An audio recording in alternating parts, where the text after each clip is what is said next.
Here we can see a sentence. Anita wakes up at 6 a.m. every day. It's a routine. It's part of her life, or it's her habit. This action happens in a regular basis. We can look into some more examples related to habitual actions, and they usually play in the playground. Usually, that's their routine to play in the playground. They won't play anywhere else. Mitra visits her old parents twice in a week. It's Mitra's routine to visit her old parents twice in a week. Visiting, that particular action takes place twice in a week. That's her routine. Now comes Geeta and Raki dance in the temple festival every year. Every year, Geeta and Raki dance in the temple festival. That's their routine. Temple festival. The temple festival falls once in a year, and Geeta and Raki participate in that particular temple festival. That's their routine. Nitya loves to visit the bakery once in a day. She feels to visit the bakery at least once in a day. That's her routine. See? So, the actions that come under the category habitual actions need not want to be happening every day. Need not want to happen every day. It can happen in any fixed interval. Hope you understood.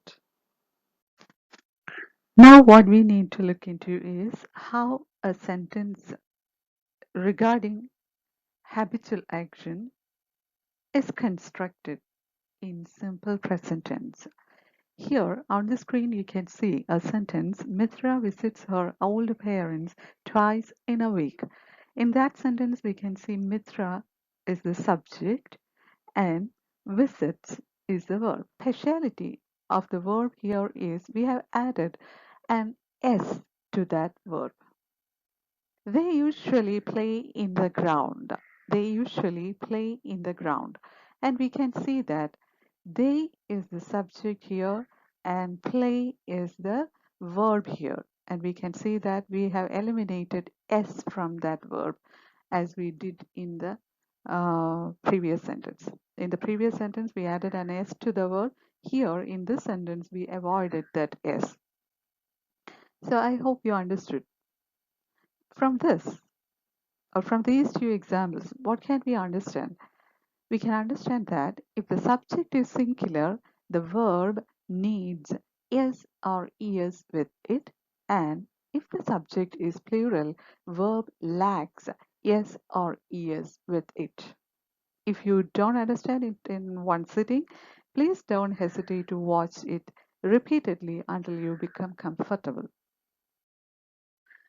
What can we learn from all those things we discussed in this video?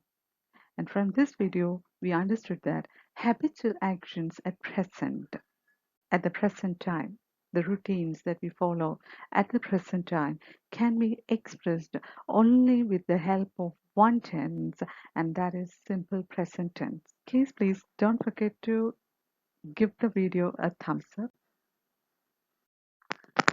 Now we can move on to the exercise section of the previous video, and it was asked to find out the words which have an indication of time within them, words which are perfective in their nature, and words which are progressive in nature.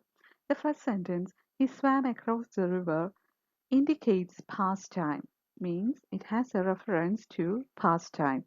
The second, he has done his homework, is perfective in its nature. The third, she was cooking all the evening, is progressive. The fourth, they'll have joined the company by next Wednesday, is perfective. The fifth, the children are running through the way, is progressive. The sixth, he reads the newspaper loudly, indicates present time. The seventh, Jiju will join the class tomorrow, indicates future time. The eighth, he has been working hard since he joined the work, is progressive. Ninth, Minu is doing her homework, is progressive. The tenth, they had been fighting with each other for 15 years when somebody made them to compromise, is progressive in nature. And if you haven't subscribed to the channel so far, please consider subscribing and hit while subscribing, hit on the small bell icon and select option all in order to get the notifications of my future videos. Thanks a lot for watching. We'll be soon with the next video in this series.